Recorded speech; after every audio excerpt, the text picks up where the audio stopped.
Hello, my dear viewers. Welcome, particularly the pilot trainees who are using these videos for upgrading their knowledge. Today, lesson is on aviation tidbits, primarily technical, and we are going to study today the forces acting on an aircraft during descent or glide, and how are they arranged? What is the aerodynamics of descent? The forces required during a descent are the weight, of course, is there trying to pull the aircraft down towards earth. Then there is drag and lift. Now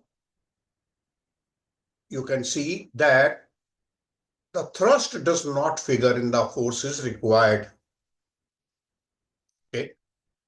And does it mean I should switch off engines during the descent to save fuel? Because weight will bring me down. Why should I use thrust? No, never. Because there may be a requirement in between your descent to either level out or even climb as instructed by the air traffic control. Right? Now, here are the two examples of the aircraft descending, and this is the glide path or the descent path. And here, this is the descent path. Okay. When the aircraft is in a steady glide, the forces are balanced. The forward acting forces, that is your thrust and weight, their sum will be equal to rearward acting forces, lift and drag. Now, primarily lift will be less than the weight and thrust will be less than the drag. The combination of forward acting forces, that is thrust plus weight, is balanced by lift plus drag. This is the resultant of lift and drag, and this resultant looks after the weight of the aircraft, right? Now, the angle between the glide path and the horizontal is known as approach slope angle, glide angle or glide path angle, or descent angle. Between the aircraft longitudinal axis, which is also the approach slope, also called glide path, and the horizontal descent. This angle of approach slope angle will also be equal to the angle between the lift and the resultant of lift and drag. These two angles will be equal. The value of approach slope angle and approach slope angle, let's call it theta. Tan theta will be equal to vertical distance by horizontal distance, or the altitude an aircraft will lose and the forward distance that it will cover. So ASA will be tan inverse of vertical distance by horizontal distance. Okay.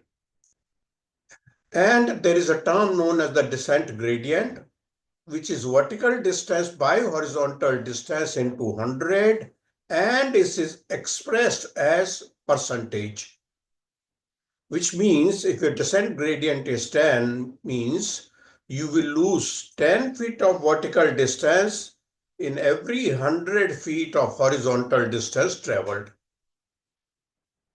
Then there is a term called glide ratio, horizontal distance by vertical distance.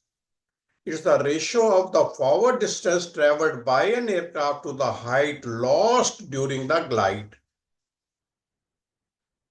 The horizontal distance covered also should be maximum. Okay. If your glide slope angle is very high here, you will lose a lot of this vertical distance, but in a very short horizontal distance. So remember, our aim is not only to descend, but also to cover maximum distance during this thing. And if you lose 1,000 feet and travel 12,000 feet, the glide ratio will be 12:1, horizontal is to vertical distance, and which will be the best glide ratio if you are maintaining the best L by D ratio, that angle of attack.